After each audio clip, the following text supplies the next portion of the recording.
እያለ ጣልቃ ማገባበት ማትሳተፍበት የህይወቴ ክፍል አንተን ማያካትት ስትለው እንግዲህ ሁሉ እንግቼ የኔ የት ልሄድ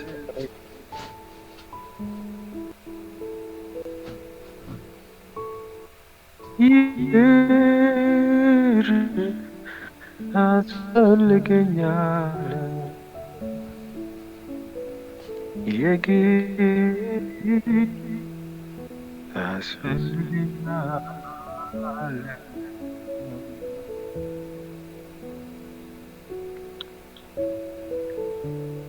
እኔ ኖርኩት ካንተ ጋር ክብር ቢኖረው ካንተ ጋር ብርሃን የሚበላኝ ካንተ ጋር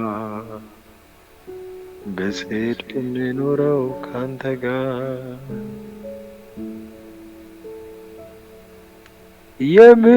የምር ታስፈልገኛል የግድ ታስፈልገኛል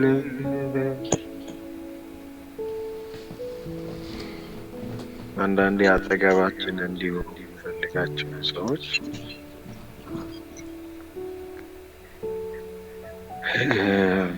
የምንፈልግበት ልክ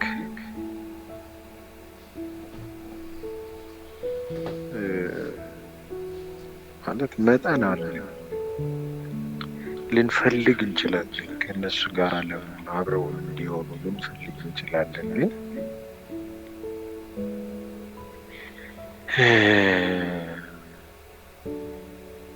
ማቶማች በቃ ያለ እነሱ መኖር እንችላለን ግን አንዳንድ ሰርከምስታንሶች አሉ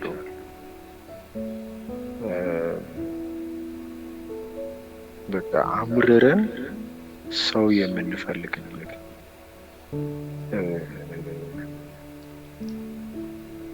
አምርረን በቃ በፍጹም ብቻዬን አልሄድም የምንላቸው ሁኔታዎች አሉ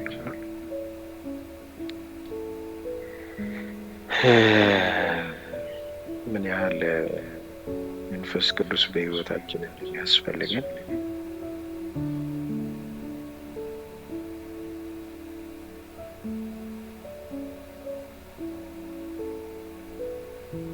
የምሬታው መጠን ወይ ምን ያህል መስት እንደሆነ እንዴት መግለጽ እንደሚቻል አላውቅም ግን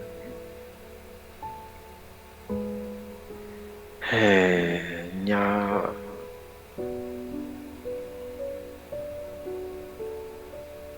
ጌታ እንደተናገረው ሐዋርያቱን ሁሉ ኃይል እስክትቀበሉ ድረስ በኢየሩሳሌም ቆዩ ሙቭ አታድርጉ ጠብቁ እንዳላቸው እውነት የእግዚአብሔር ሀሳብ እግዚአብሔርን ፈቃድ እግዚአብሔርን ሚሽን እግዚአብሔርን ፐርፐስ ህይወታችን ውስጥ ልንኖር ካሰበ ኦርዲነሪ የሆነውን ነገር ኖረን ከማለፍ ይልቅ ሰማያዊው ፈቃዱ በሰማይ እንደሆነች እንዲሁ በምድር እንድትሆን የምንናፍቅ ከሆነ መንፈስ ቅዱስ የግድ ያስፈልጋል።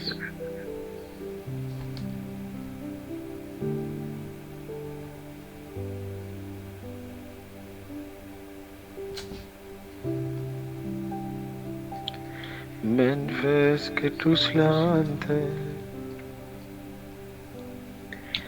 ያለን ትልቅ ቦታ በምንም አልተካው የኔ ድል ፈንታ አንተ አብሮነት ያለኝ ትልቅ ቦታ በምንም አልተካው የኔ ድል ፈንታ የግድ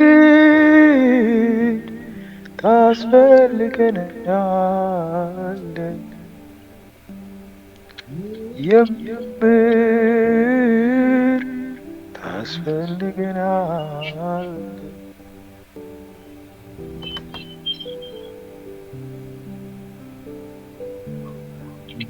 ጣልቃማ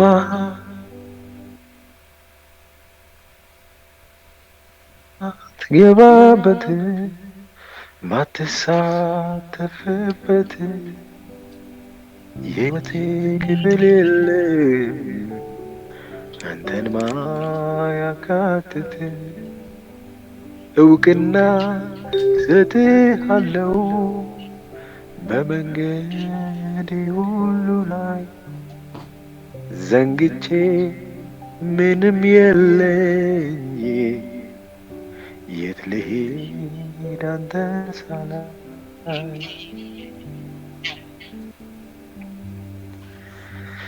እኔ ለመድኩት ካንተ ጋር ኢየሱስ የእግዚአብሔር ልጅ እንደሚያስፈልገን አውቀህ ጠብቁት፣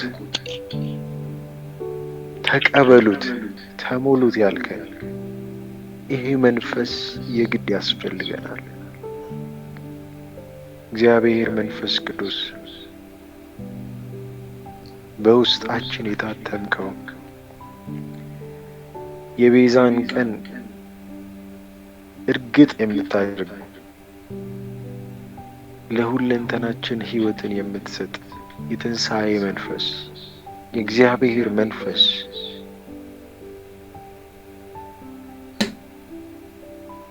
አንተን እንፈልግሃለን። የተቀደሰውን ቃልህን ከፍተህ የምታስተምር እውነተኛ አስተማሪ፣ ወደ እውነት ሁሉ የምትመራ የእግዚአብሔር መንፈስ በውስጣችን ያለው አንተ ነህና ጊዜውን ሰዓቱን ሁሉ ላንተ እንሰጣለን። ውስጣችንን ላንተ እንሰጣለን። አእምሯችንን ላንተ እንሰጣለን። ጊዜውን ሁሉ በፈቀድክበት መንገድ እንድትጠቀመው በኢየሱስ ክርስቶስ ስም እንጸልያለን።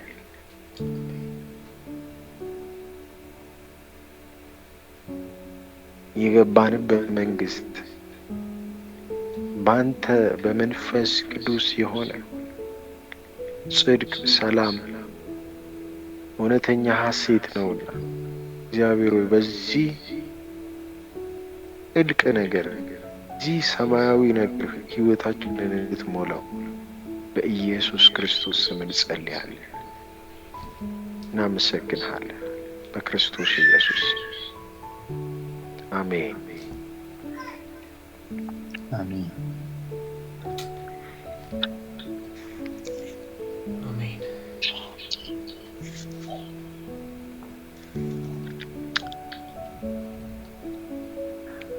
እግዚአብሔር የተመሰገነ ይሁን። እኔ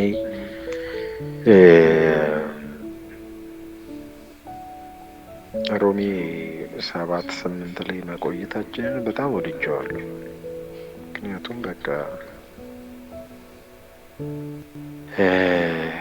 ከኛ ጋር በጣም ሪሌት የሚያደርግ አሁን የሚያስፈልገንን ነገር በክርስቶስ ያለን ህይወት የምንረዳበትን እይታ በደንብ የሚቃኝ ሴንትራል ክፍል እንደሆነ እየተረዳው ነው ያለሁትና እግዚአብሔር የተመሰገነ ይሁን። በቃ ለኛ በጣም ያስፈልገናል ለማለት ነው። ባለፈው ሳምንት የተወሰነ ነገሮች አውርተናል እና እስቲ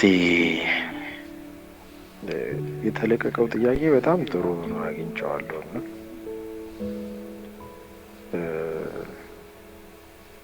ጥያቄዎቹን አንድ በአንድ ሶስታችንም አንስተን ለመናገር እንሞክራለን። እግዚአብሔር ጊዜውን ይባርክልን። አሜን አሜን አሜን።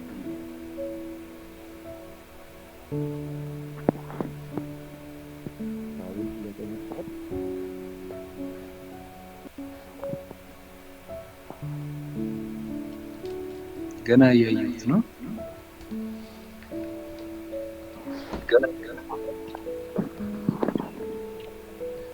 ችግር የለውም። ያው እናንተ ስታወሩም ከዛ በኋላ እኔም ማውራት እችላለሁ። ችግር የለም።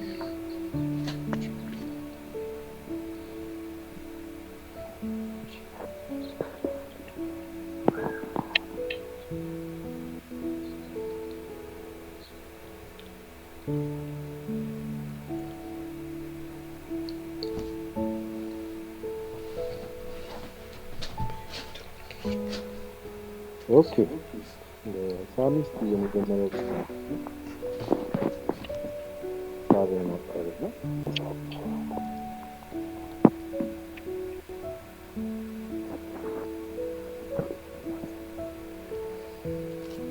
ዴቪ ትንሽ ድምጽ ራቀኝ። ምንድን ነው ያልከኝ? ካንተን ጀምር።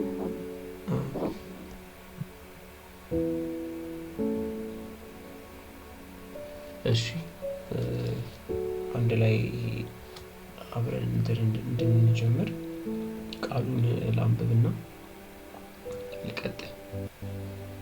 እሺ እግዚአብሔር ይመስገን።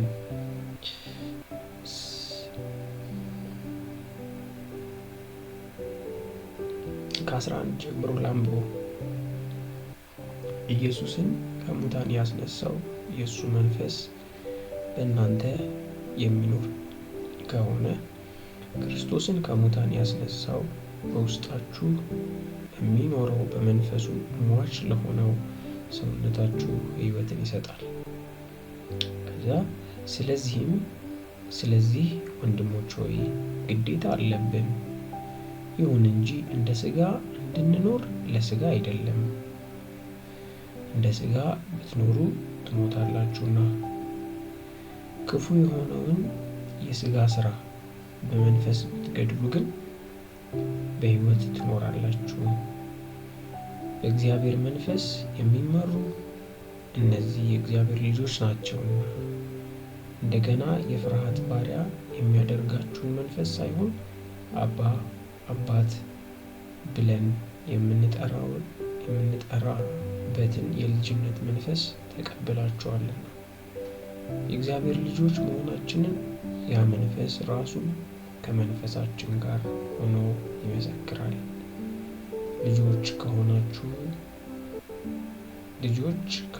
ልጆች ከሆን ወራሾች ደግሞ ነን፣ የክብሩ ተካፋዮች እንሆን ዘንድ በእርግጥ የመከራው ተካፋዮች ብንሆን የእግዚአብሔር ወራሾች ከክርስቶስ ጋር አብረን ወራሾች ነን። እስከ 17 ድረስ የመጀመሪያው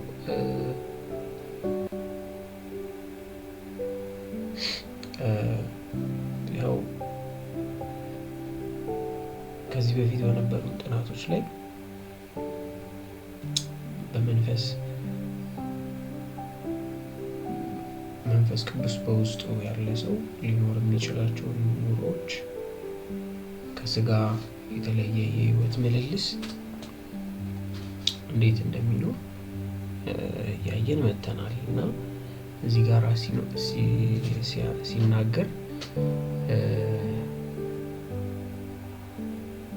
የስጋ ባሪዎች ሆነን አሁን የእግዚአብሔር ልጆች ሆነን እንዴት መኖር እንደምንችል ነው በጥቂቱ የሚያስረዳው ማለት ነው።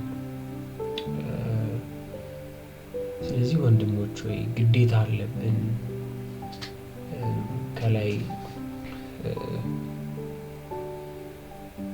በክርስቶስ መንፈስ ክርስቶስ ሙታን ያስነሳው በውስጣችሁ በሚኖረው ሟች ለሆነው ስጋችሁ ለሆነው ሰውነታችሁ ሕይወትን ይሰጣል ይለናልና አንድ ግን ግዴታ አለብን። ግዴታ ያለብን እንደ ስጋ ልንኖር አይደለም፣ በመንፈስ እንድንመላለስ ነው ብሎ ይናገራልና እንደ ስጋ ብትኖሩ ትሞታላችሁ፣ ክፉ የሆነውም የስጋ ስራ በመንፈስ ብትገሉ ግን በሕይወት ትኖራላችሁ። በእግዚአብሔር መንፈስ የሚመሩ እነዚህ የእግዚአብሔር ልጆች ናቸው። እንዴት ነው? የመጀመሪያውን ጥያቄ የምረዳው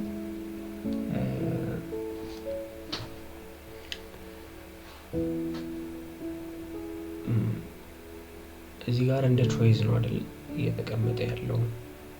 ብትኖሩ ደግሞ ባትኖሩ ደግሞ እንደ ስጋ ትኖራላችሁ፣ ግን ደግሞ ብትኖሩ በመንፈስ ትመላለሳላችሁ። እንዴት ነው በመንፈስ ሰው መኖር የሚችለው? ደግሞ በስጋ ሆኖ መኖርና መቀጠል የሚችለው የሚለውን ነገር ስረዳ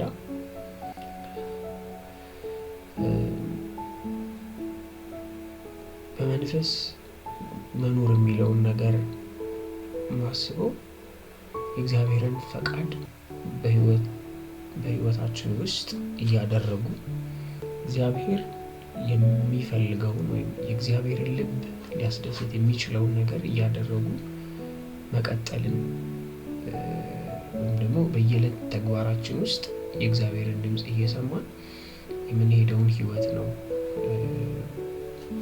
በመንፈስ መኖር ብዬ ማስበው። እዚህ ጋር ደግሞ እንደሚለን በስጋ ብንኖር ደግሞ ሞት እንደሚያጋጥመን በየዕለቱ የስጋም ፍላጎት ከእግዚአብሔር ተቃራኒ የሆነ እርምጃ ነው፣ እግዚአብሔር ውጪ የሆነ አካሄድ ነው። በስጋ የምንኖረው የየዕለት ተግባራችን ውስጥ አንዳንዴ ኃጢአት ያልሆነ ነገር ግን ደግሞ የእግዚአብሔር ፈቃድ ያልሆነ ነገር ስናደርግ እናገኛለን ራሳችንን።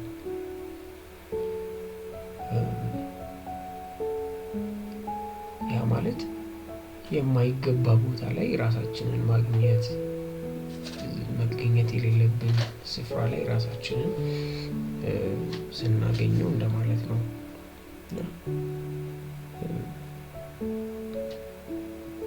እዚህ ጋር ደግሞ እዛው ምዕራፍ ላይ ቁጥር 13 ላይ ክፉ የሆነውን የስጋ ስራ በመንፈስ ብትገድሉ ግን በሕይወት ትኖራላችሁ ይላል። በመንፈስ የእግዚአብሔርን ሀሳብ የእግዚአብሔርን ምሪት ተቀብሎ በመኖር ውስጥ የስጋን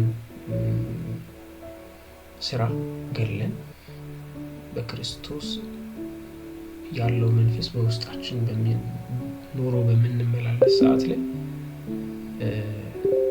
በየዕለት ተግባራችን ላይ አፕላይ ማድረግ እንችላለን ማለት ነው። እና የተወሰነ ለመነካካት ሞክሬያለሁ፣ እናንተም ጨምሩበትና ይበልጥ ይዳብር።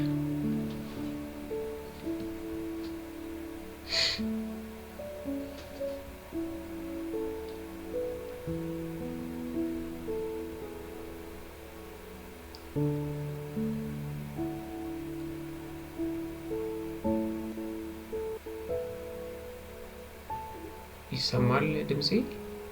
ዴቫዊል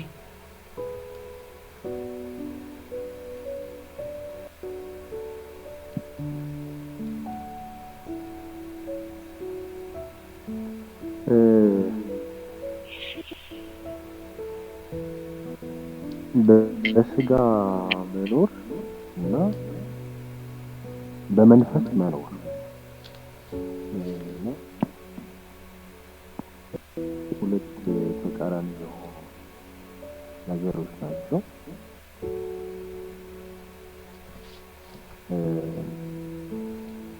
ስለዚህ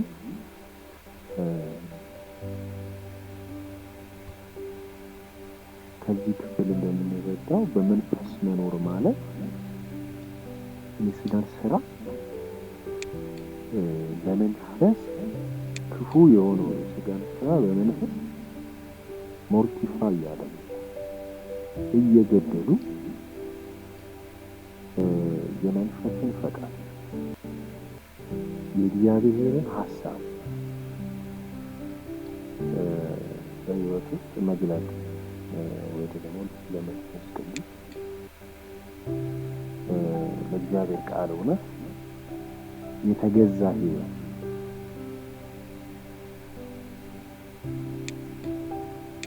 ማለት ነውና በክፍሉ ክፉ የሆነውን የስጋ ስራ የሚለው ሀሳብ ነው።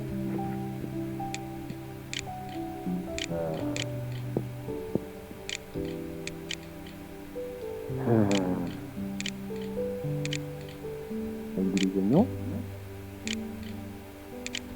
but if you through the spirit to mortify the deeds of the body you shall live. ስለዚህ the deeds of the body ነው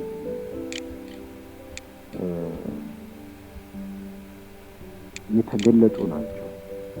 እነዚህ ሁሉ ኃጢአት በሰውነታችን ስላለ ከላይ ተመለከትነው ቁጥር ላይ ደካማ ማንነት ስላለ የስጋ ስራ በራሱ ልክ ገላትያ ላይ በሚለው ኮንቴክስት በጣም ወደ ሞት የሚወስድ የሚያጠፋ የእግዚአብሔር ልጆች ባህሪ ያልሆነ ማንነት ነው እና እዚያ ምዕራፍ 6 ላይ እንደተነገረ ኃጢአት አይገዛንም ከጸጋ በታች እንጂ ከሕግ በታች አይደለም። ስለዚህ ሕግና ስጋ አብሮ የሚሄድ ነገር ሕግ ከተባለ ስጋ ነው። እግዚአብሔር የሚባለው በእግዚአብሔር መንፈስ ነው ሕይወት። በዚህ ሕይወት ክርስቲያኖች የተጠሩ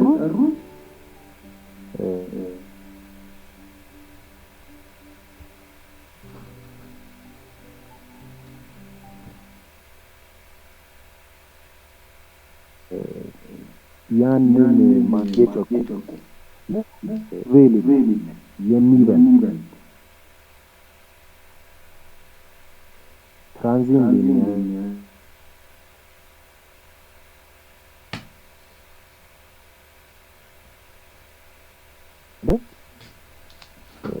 የእግዚአብሔር ሕይወት ወይ ደግሞ የክርስቶስን ሕይወት የሚያገኝ መንፈስ ያለ በብርሃን እንደ እግዚአብሔር ልጅ ያን ማንነት መግደል ያን ማንነት ዝቅ አድርጎ ጨቁኖ መኖር የሚለውን ነገር ያሳየናል ያስባለሁ። ይህን በየቀኑ የምናደርገው ለዚህ መንፈስ ራሳችንን በመሰዋ ራሳችንን ለዚህ መንፈስ በማቅረብ ሐዋርያት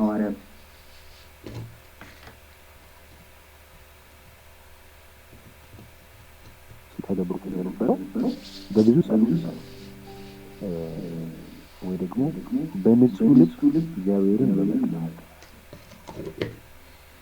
እንደዚሁ ከቅዱሳን ጋራ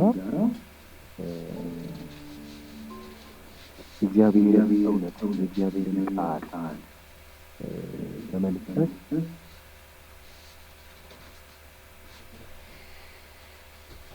መመገብ ራሳችንን ለዚህ መሰዋት ራሳችንን ለዚህ ማስገዛት ይችላል። እነዚህ ልምምዶች ናቸው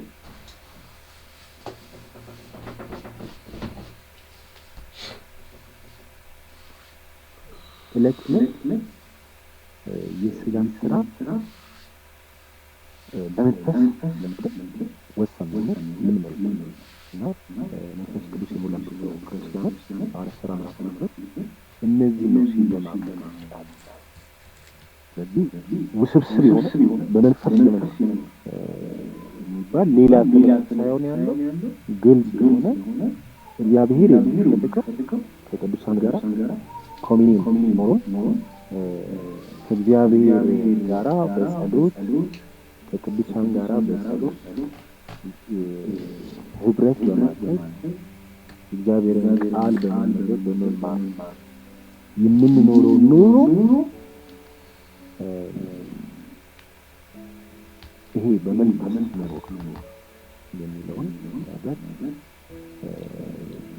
አስይዘን ዕለት እንድንተገብረው የሚያደርገን ያስባለሁ። አብኝ አንተን የምትለን ነገር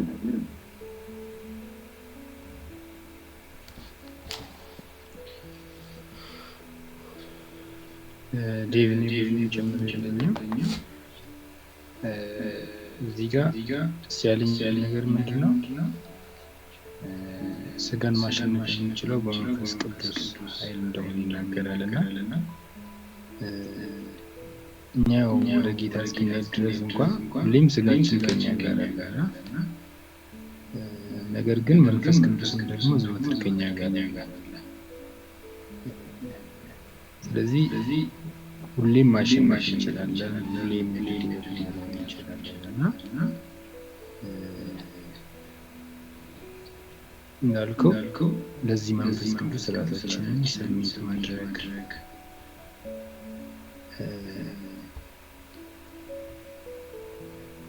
ለስጋ እድልን አለመስጠት ፋታ አለመስጠት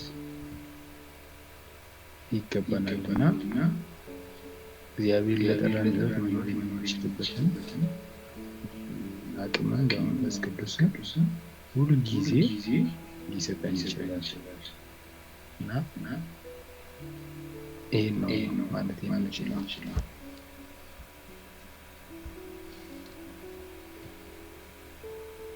ተባረክ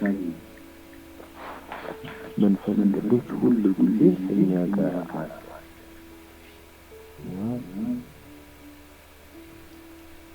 በክርስቶስ ሕይወት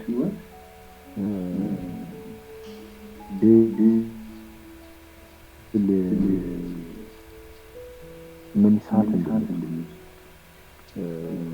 ክርስቶስ ሕይወት በእኛ እንዲገለጥ መንፈስ ቅዱስ ሁሉ ጊዜ ከእኛ ጋር አለ። ምንም እንኳን ደካማ ማንነት ቢኖርም ብርቱ የሆነ ክርስቲያን ግን ያንን ሰማያዊ መለኮት በአዲስ ኪዳን ያየውን ኑሮ እንድንኖር እግዚአብሔር የሆነ ድል እንድናደርግ በቂ የሆነ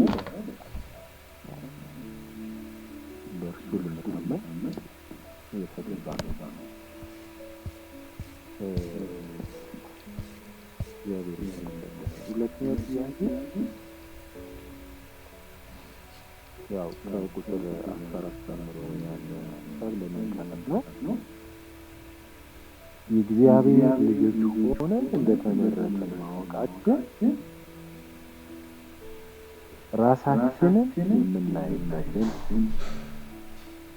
እና ህይወትን የምንቀርብበት መንገድ እንዴት እንለውጠዋለን? በዚህ ላይ ሀሳባችሁን ብታጋሩን በጣም መልካም ነው። ቁጥር 14 መንካት እንችላለን። ስለዚህ ሳሚ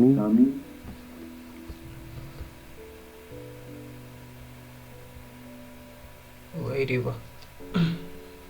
እኔ ነኝ ተረኛ።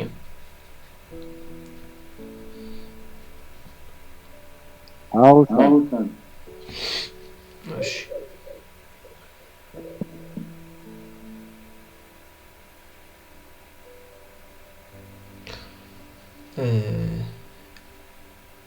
ይህንን ሀሳብ ሳነሳ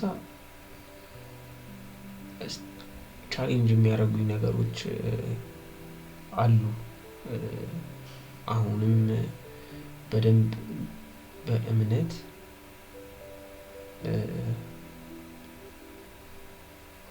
ከውስጤ ጋር ማዋሃድ ያለብኝ ነገር እንደሚቀረኝ ይሰማኛልና ግን ሀሳቡን እንደምንረዳው በእግዚአብሔር መንፈስ የሚመሩ እነዚህ የእግዚአብሔር ልጆች ናቸውና እንደገና የፍርሃት ባሪያ የሚያደርጋችሁን መንፈስ ሳይሆን አባት ብለን የምንጠራበትን የልጅነት መንፈስ ተቀብላችኋልና የእግዚአብሔር ልጆች ሆነን እንደተመረጥን ማወቃችን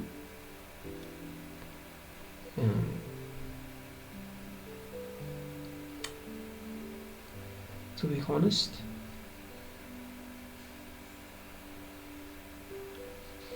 ይህንን መረዳት በደንብ እፈልጋለሁ። አሁን በቅርብ ጊዜ ኤፌሶንን መልእክት እያጠናሁ ነበር። ይህንን ነገር ለመረዳት በትንሹ የቻልኩት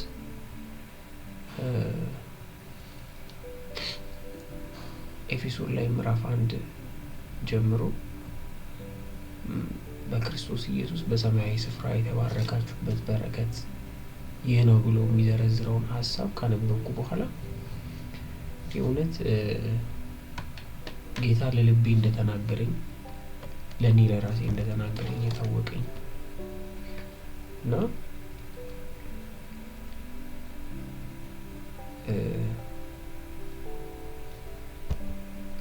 ፐርሰናል ስለሆነ ጥያቄው ያው ካለኝ ኤክስፒሪየንስ ነው ልናገር የምችለው ነው።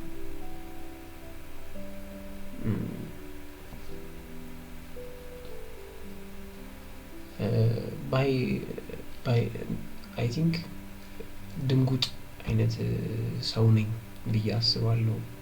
ከብዙ የመጡ ኢፌክቶች ቢኖሩትም ያ ማለት ቁጣ፣ ከፍ ያለ ጩኸት ያለበት ንግግር ብዙ አልችልም እና ቶሎ ሰሚት አደርጋለሁ ለዛ ነገር አይደር ልስማማበት አልስማማበት እና ዴይ ቱ ዴይ ላይፌ ላይ በጣም ትልቅ ቻሌንጅ አድርጎኝ ያውቃል ብዙ ቦታዎች ላይ እና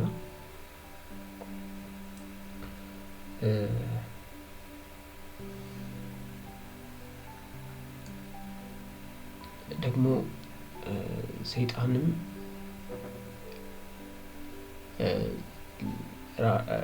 ሊጠቀምበት የሚፈልግበት አንዱ መንገድ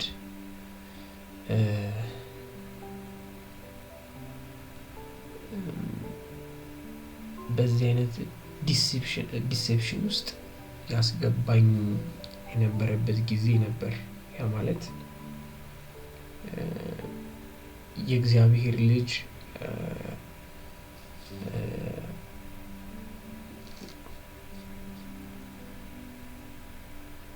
እንዴት ነው ኤክስፕረስ ማድረገው? የእግዚአብሔር ልጅ ነቴን ኤክስፒሪየንስ አድርጌው እንድኖር ሳይሆን ሞር ኦፍ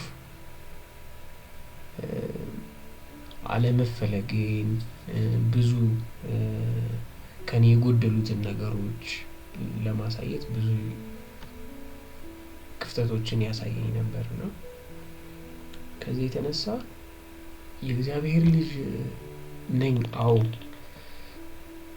አዎ የእግዚአብሔር ልጅ ነኝ። ይሰማል ድምጼ?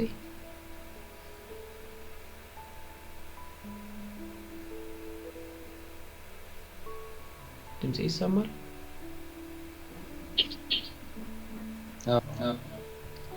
ወይስ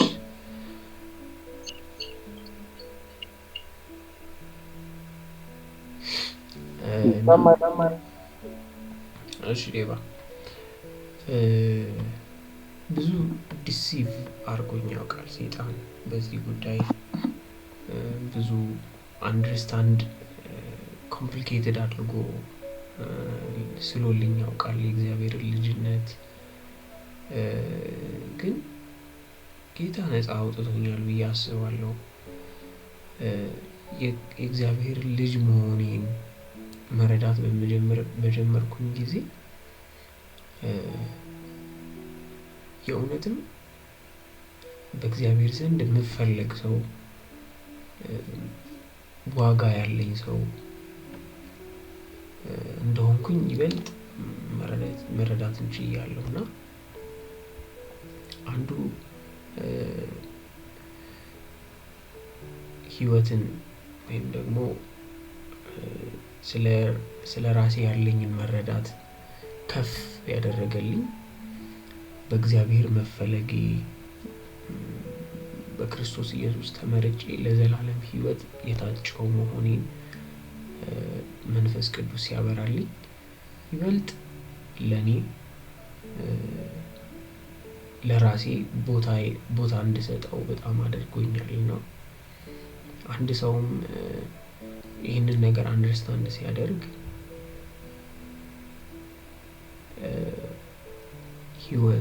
ለህይወት ያለው እይታ ይስተካከላል ብዬ አስባለሁ። አንድ ሞቷል ልጅ አይደል ማርሴል ቲቪ ላይ የምንሰማት ወንጌል ይለውጣል የምትል በእውነት ሞቷን እስማማባታለሁ። እውነት ነው። ህይወትን የማይበትን ዓለም ቀይሮታል ብዬ አስባለሁ። አሁን ላይ ሳስብ የእግዚአብሔር ልጅነቴን ስረዳ አሁንም ቻሌንጅ የሚያደርገኝ አንዳንድ ፍርሃቶች ቢኖሩብኝም ነገር ግን ይበልጥ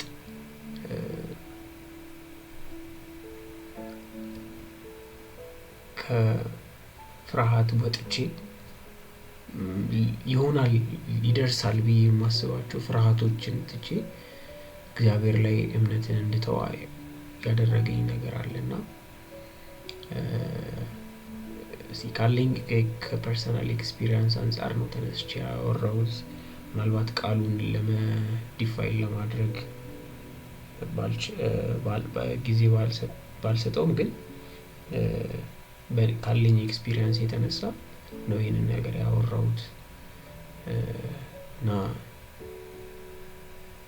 ደግሞ ወደ ቃሉም እዚህ ጋር መጥቼ ሳስብ እንደገና የፍርሃት ባሪያ የሚያደርጋችሁ መንፈስ ሳይሆን አባት ብለን የምንጠራበትን የልጅነት መንፈስ ተቀብላችኋል ይላልና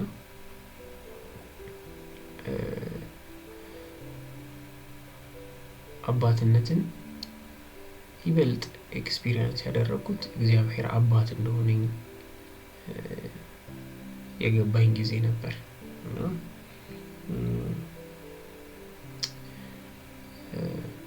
አሁንም ይበልጥ እንዲገባኝ ፈልጋለሁ የዚህ ቃል ትርጉም። እስቲ እናንተንም ልስማና ቀጥሉ።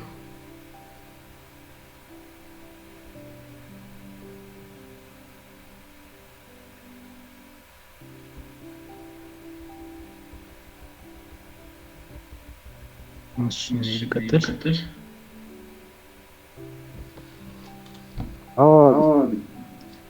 አሜን ተባረክ።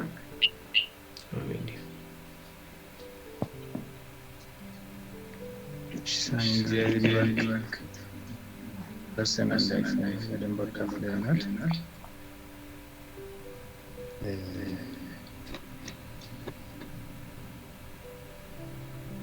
ያው ከክፍሉ አንጻር ያለው ነገር እናወራና ለኛ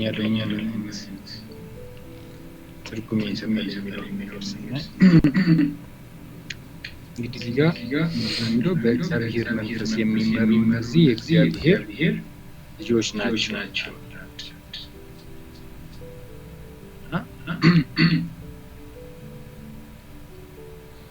የእግዚአብሔር ልጅነት በምንልበት ጊዜ እንግዲህ እኛ የእግዚአብሔር ቤተሰብ መሆናችንን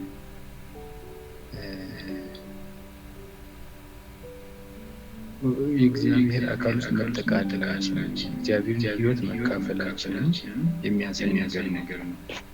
ደግሞ እንደዚሁ ተመሳሳይ መንፈስን የእግዚአብሔር መንፈስን የተቀበልን በዚህ መንፈስ የምንመራ እንደሆነ ነው የሚናገረው። እዚህ ሴም ስፒሪት ሼር እናደርጋለን። ሴም ስፒሪት ሕይወት የሆነልን ሰዎች እና ትልቅ ነገር ነው ማለት የእግዚአብሔር ቤተሰብ የእግዚአብሔር ልጅ መሆን የእግዚአብሔር ሕይወት መካፈል ትልቅ ነገር ነው ለኛ። ሙታን ለነበርን የማይጠቅሙ ለነበርን የስጋችን ፍላጎት በማርካት ለሞት ባለማወቅ እየተነዳን እንደዚሁ በጨለማ የተጓዝን ለነበርን የእግዚአብሔር ልጆች መሆን እጅግ በጣም ትልቅ ነገር ማለት በጸጋ ነው የሚያገኘው። የእግዚአብሔር ልጆች ሆነው በጸጋ በእምነት ነው እና ምንድነው የሚለው የፍርሃት ባሪያ የሚያደርጋችሁ መንፈስ ሳይሆን አባ ብለን የምንጠራበትን የልጅነት መንፈስ ተቀብላችኋል እና እንግዲህ በመንፈሳዊ የምንኖርበት ጊዜ የምንኖረው እንዴት ነው? ፍርሃትን እያሸነፍን ነው። ምክንያቱም የሰው ልጆች ሁሉ ላይ ፍርሃት አለ። ዕብራውያን ላይ ባለፈው ስናጠና በሞት ፍርሃት ላሉት ይላል እና የሰው ልጆች ሁሉ ውስጥ ፍርሃት የሚባል ነገር አለ። ትልቁ ፍርሃት ደግሞ የሞት ፍርሃት ነው። ይሄ የሞት ፍርሃት በተለያየ መንገድ ራሱን ኤክስፕሬስ የሚያደርገው ይላሉ ፈላስፋዎች ራሱ ሲናገሩ ትልቁ የሰው ልጅ ፍርሃት ሞት ነው። ኤግዚስት አለማድረግ፣ መጥፋት፣ መረሳት ነው እና ይሄ ፍርሃት ነው ራሱን በተለያየ መንገድ ኤክስፕሬስ የሚያደርገው ብለው ነው ፈላስፎች ራሱ የሚገልጹት እና መጽሐፍ ቅዱስ ራሱ በሞት ፍርሃት ውስጥ ላሉት ይላል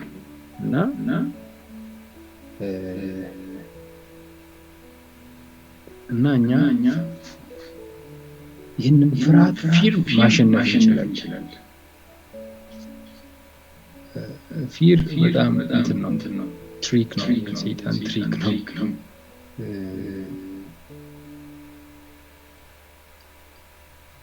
በጣም እኔ ራሱ በቅርብ ጊዜያቶች ብዙ ነገር አይቻለሁ በራሴ ላይ ሰይጣን ምን ያህል ሜንታል ጌም የሚጫወት ማለት ነው እና የተለያዩ አይነት ውሸቶችን የተለያዩ ነገሮችን አእምሮዬ ውስጥ በመልቀቅ እና በፍርሃት ውስጥ እንድኖር ተስፋ በመቁረጥ ውስጥ እንድኖር ሰውን እንድፈራ ነገን እንድፈራ የተለያዩ ነገሮችን ኤቭሪቲንግ እንድፈራ ያደረገኝ ባለን ፖቴንሻል እግዚአብሔር በጠራን ልክ እንድንመላለስ ነው የሚያደርገው ሰይጣን አእምሯችን ላይ ማለት ነው። ነገር ግን እኛ የእግዚአብሔር ልጆች ያንን ማሸነፍ የምንችልበትን መንፈስ ቅዱስን ተቀብለናል። አባ አባ ብለን የምንጠራበትን የልጅነት መንፈስ ተቀብላችኋል ይላል። ተቀብላችኋልና ይላል። አይዶን ለምን እዚህ ጋር አባ አባ የሚለውን ነገር እሱን ለማምጣት እንደፈለገ ግን የእግዚአብሔር ልጅ መሆን ሲገባን ስንረዳ በጣም ትልቅ ነገር ነው ለኛ። ምክንያቱም እግዚአብሔር ማን ነው የሚለውን ነገር ይከተላል ማለት አባታችን ማን ነው የሚለውን ነገር ይከተላል። ስለዚህ በሕይወታችን ላይ ድል ነሺዎች አሸናፊዎች ሆነን እንድንኖር ያደርገናል ማለት ነው ያስባል።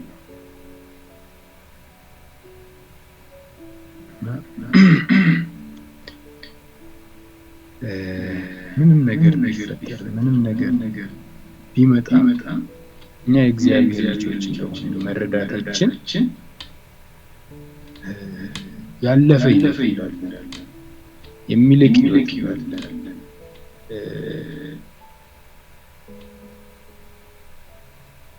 የሚረዳ እንዴት ይላላችሁ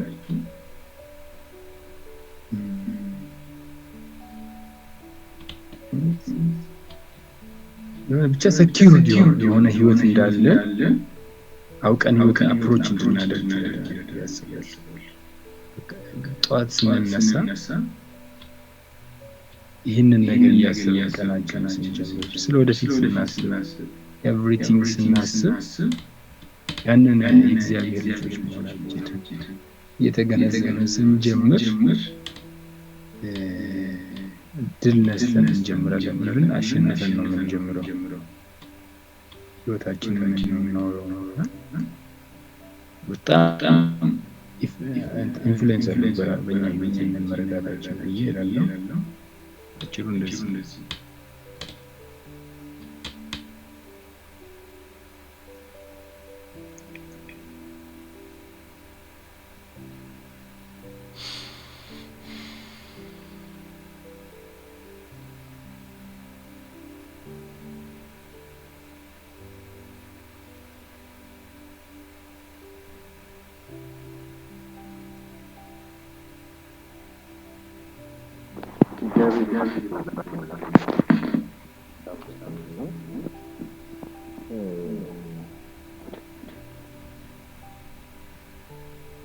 ምንም እንኳን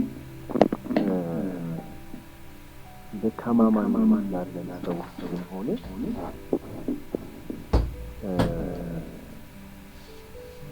በባርነት በፍርሃት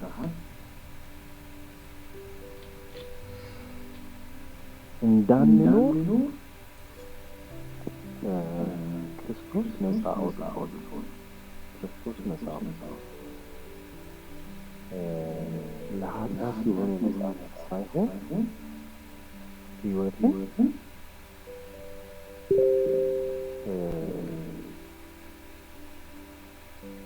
ከእግዚአብሔር ጋር ሪሌት በማድረግ አንድ ልጅ ከአባቱ ጋር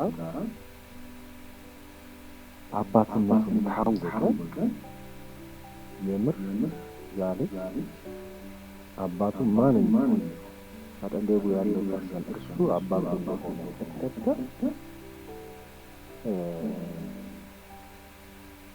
ቢቀጣው ይሄ ልክ አይደለም ብሎ ቢያሳምነው ኮንቪክት ቢያደርገው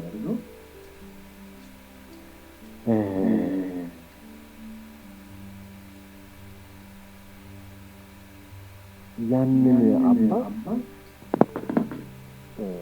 ሪሊፍ ያደርጋል። ከዛ አባት ጋር አፌክሽን ፐርሰናል የሆነ ቁርኝት እግዚአብሔር አሁን በዚህ ጋር ከኛ ጋር የመረጠው ህይወት ላይ እርሱ ከኛ ጋር ሪሌት አለ። እኛ ልክ ሳቱ ነው ህይወትን በዛ መንገድ የሚመለከተው የፈለገ ይመስላል እና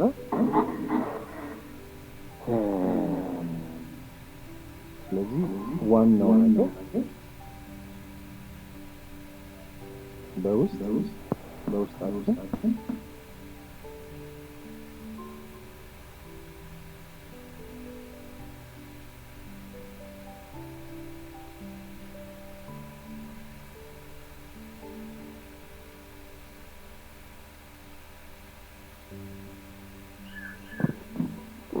ይሰማል።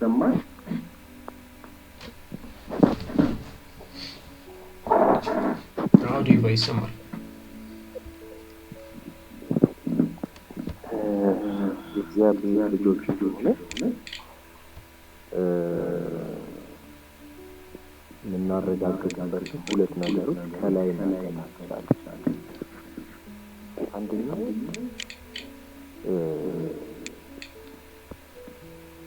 ከቁጥር 14 ጋር አገናኝተን ነው። ቁጥር 14 ስንመለከተው በህይወታቸው ውስጥ የስጋን ስራ ሞርቲፋይ የገደሉ እግዚአብሔር ፈቃድ ራሳቸውን የሚገዙ እነዚህ ሰዎች በእግዚአብሔር መንፈስ የሚመሩ እግዚአብሔር ልጆች ናቸው። ህይወታቸው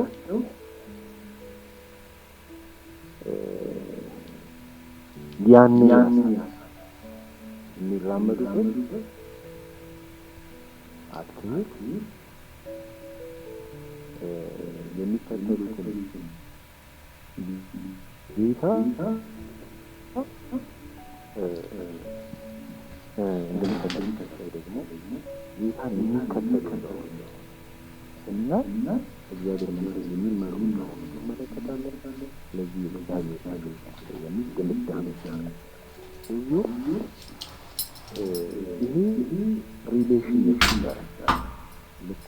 በህግ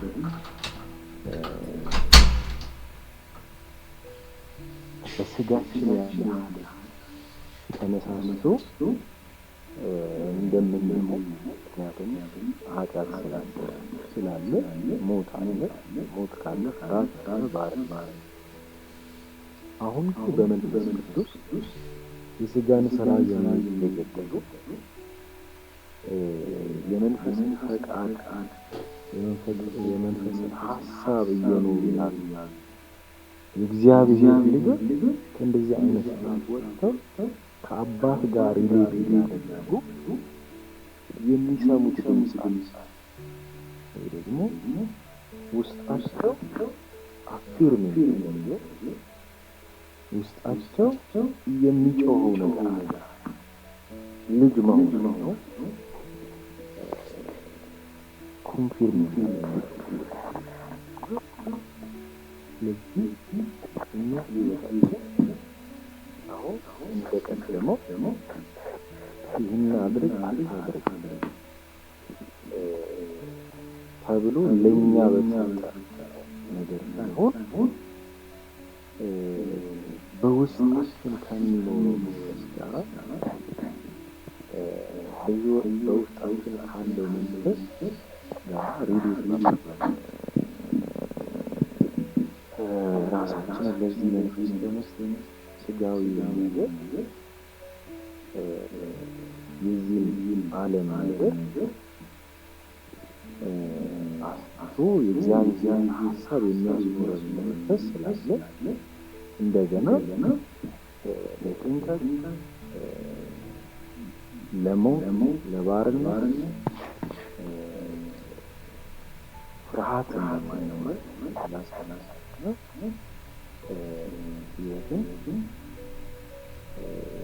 በፍርሃትና በባርነት ሳይሆን ነፃነት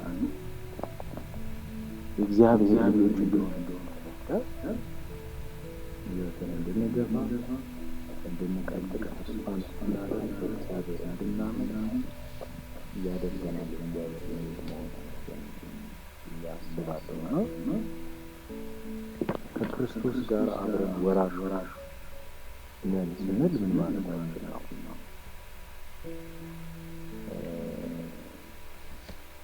ክርስቶስ ያለፈበት መከራ አለ፣ ፈተና አለ። እኛም በሕይወታችን ደግሞ የሚገጥመን ነገር አለ። ክፍሉ ላይ ጳውሎስ የራሱን ሕይወት የራሱን ወዳለ መመልከት እንችላለን። 17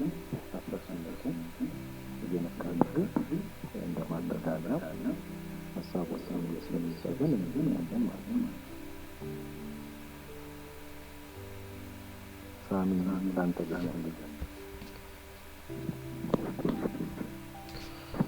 ዌልሽ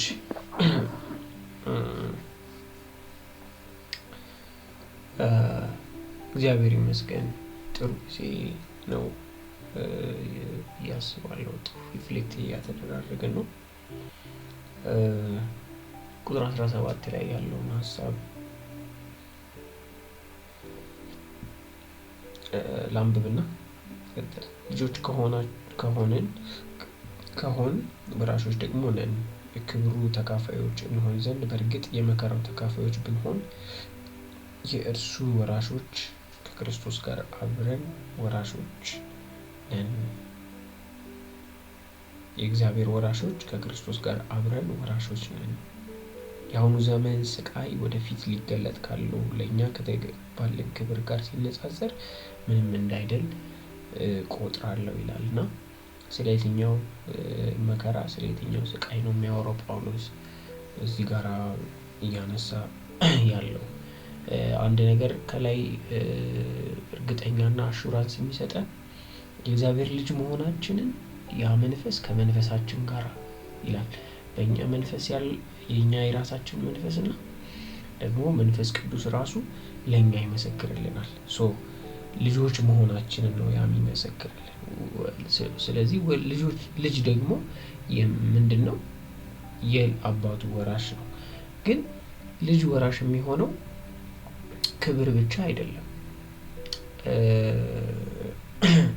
እዚህ ጋር እንደሚያስረዳው ከሆነ የክብሩ ተካፋዮች እንደሆንን ዘንድ በእርግጥ የመከራው ተካፋዮች ብንሆን ይላል። ምናልባት እንደ ምሳሌ መውሰድ ብንችል አንድ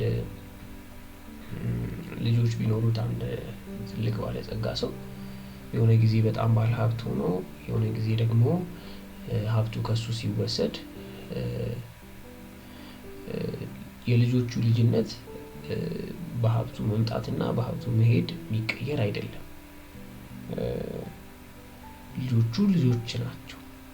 ነገር ግን ልክ የሀብቱ ጊዜ ላይ የነበሩ ልጆች የመከራው ጊዜ ላይ እኛ ልጅህ አይደለን ልጆች አይደለንም አንተ ምንም የለህም ቢሉት ልጅነታቸውን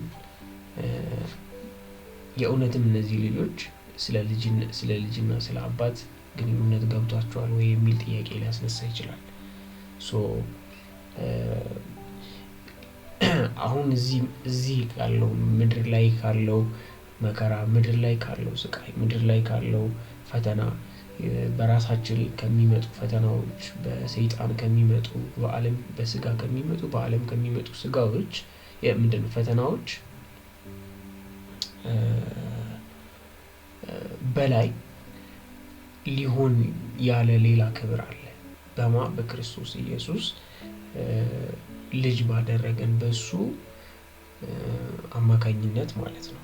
ስለዚህ አሁን ያለውን የጊዜውን ፈተና፣ አሁን የምናልፍበትን የጊዜውን መከራ፣ አሁን የምናልፍበትን ስቃይ፣ አሁን የምናልፍበትን ደስ የማይል ነገሮች እያየን ብቻ አንቀርም። እግዚአብሔር የሰጠን ተስፋ አለ። ወራሽ አድርጎናል በክርስቶስ ኢየሱስ። ስለዚህ የዚህ ሰማያዊ ሆነ የወራሽነት ድርሻ ስላለን በዚያ እንጽናናለን። ነገር ግን አሁንም መከራ ስለደረሰብን እኛ ማንፈለግ ሰዎች አይደለንም። እኛ የተተውን ሰዎችም አይደለንም፣ ወይም ደግሞ ባሮች አይደለንም። እንደ ባሪያ መኖር ሳይሆን ያለብን ልጅ ቢሆንም ልጅ መከራ ይደርስበታል። ልጅ ሊያጣ ይችላል። ልጅ ደግሞ ላያገኝ ይችላል። ስለዚህ እሱን ተረድተን በህይወታችን ላይ ሊያጋጥሙ የሚችሉ ፈተናዎቻችን ያውም ደግሞ ከሰይጣን ከሰዎች ከተለያየ አቅጣጫ ሊመጡ የሚችሉ ፈተናዎችን የምናልፈው ወራሾች እንደሆንን ከእግዚአብሔር ጋር ነገ የምንወርሰው እንዳለን በሰማያዊ ስፍራ የተዘጋጀልን ርስት እንዳለ እዚህ ላይ የምናየው ወይም የምናልፍባቸው ኮንዲሽኖች እግዚአብሔርን ዲፋይን አያደርገውም። እግዚአብሔርን ሙሉ ለሙሉ እንደዚህ ነው ብለን ልንጠራው እንደዚህ ነው እሱ ብለን ልናስቀምጠው አንችልም። ስለዚህ ልጅ ስንሆን እንደ ልጅ ወራሾች ነን። ደግሞ እንደ ልጅ የምንቀበለው መከራ ይኖራል። ስለዚህ መኖርም ያለብን እንደውም ርዕሱም እንደሚነግረን እንደ ባሮች ሳይሆን ለስጋ ባሮች እንደሆንን ሳይሆን በመንፈስ ልጆች እንደሆንን ወራሾች መኖር እንድንችል እግዚአብሔር ጸጋውን ያብዛልን። ተባረኩ።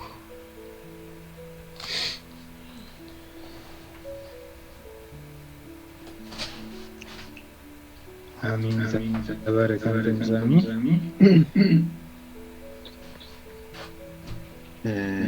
ያው በደንብ አንስተዋል ሳሚ አንስተዋል። ልጅነት የሁል ጊዜ ነው፣ የዘላለም ነው። አንድ መንፈስ ማለት ነው። የልጁን መንፈስ እግዚአብሔር ሼር ያደረገ ክርስቶስ ኢየሱስን መንፈሱን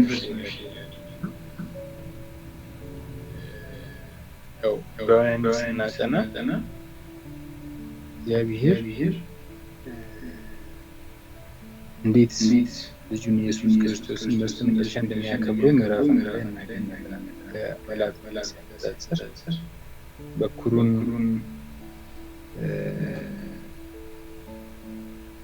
በምድር ሲያስገባ ነው የእግዚአብሔር መላእክት ይስገዱለት ምናምን እያለ የሚናገረው ክፍል አለና እግዚአብሔር ደግሞ የበለጠ ክብር ለክርስቶስ እንደሚጠብቀው ገና ዕብራውያን ላይ በደንብ አድርጎ ይናገራል ኢየሱስ ክርስቶስ እና እኛም ዛሬ የተቀበልነው ይሄን መንፈስ ነው። በእሱ በኩል ልጆች የተደረግነው። ልጅነታችን ደግሞ ግብ አለው። ልጅነታችን ግቡ ምንድን ነው? በኩራችንን መምሰል ነው እና ከበኩሩ ጋር ከኢየሱስ ክርስቶስ ጋር ደግሞ የዘላለም ወራሽ ነው እና